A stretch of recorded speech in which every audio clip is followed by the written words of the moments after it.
250 ml of whipping cream వేసాము. బాగా whisk చేయాలి చిక్కగా అయ్యే వరకు, లేదంటే కవ్వం తీసుకోవాలి.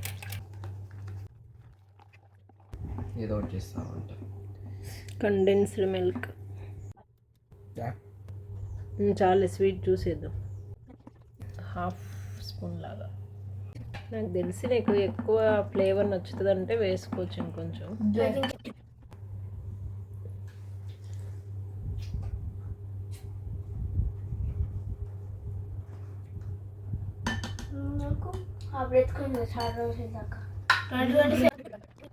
మిక్సీకి వేసేనా సరిగ్గా మిక్స్ అవ్వాలి కదా. ఎంత షేప్ చేసిన క్రీమ్లా రాలేదు, బాగా మిక్స్ అవ్వలేదని మిక్సీకి వేస్తున్నాం.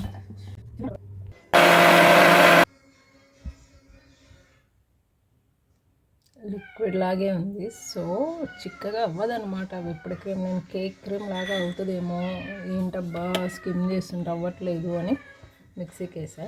సో ఇప్పుడు దీన్ని న్యాచురల్స్ బాక్స్లోకి వేసి ఇప్పుడు ఇంత వేసేసాను బాక్స్లో.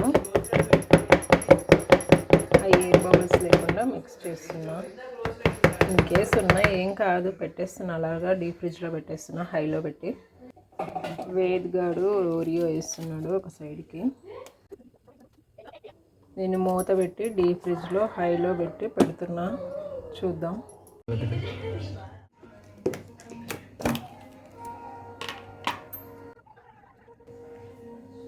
ఎంత గట్టిగా అయిందా, మర్చిపోయాను కదా పెట్టి.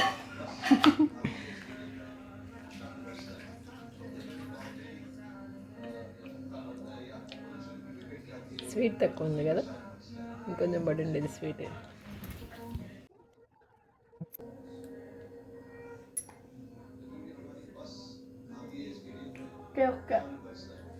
బాగుంది కానీ చూపిస్తా నేను. ఓరియో లేకుండా బాగుందా, ఉంటే బాగుందా? బబుల్స్ కూడా అట్లనే ఉన్నాయి. స్పూన్ బెండ్ అవుతుంది, చూపి స్పూన్ చూపివే. ఎంత గట్టిగా ఉంది అంటే పెట్టి మర్చిపోయాం కదా, మీరు ఆడుకునేకి వెళ్ళారు, మనం మర్చిపోయాము ఇంకా.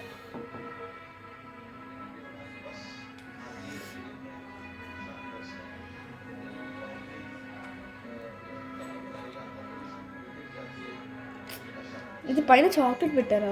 ఓరియో బిస్కెట్ పీసెస్ వేసాడు అన్నయ్య. ఇది అదే కోకోవా పౌడర్. మరి లోపల ఆ కలర్లో బయట ఈ కలర్ అంటే పైన లేయర్ వేరే అవుతుంది కదా. బాగుంది. ఓకే ఓకే అన్నావు ఇందాక.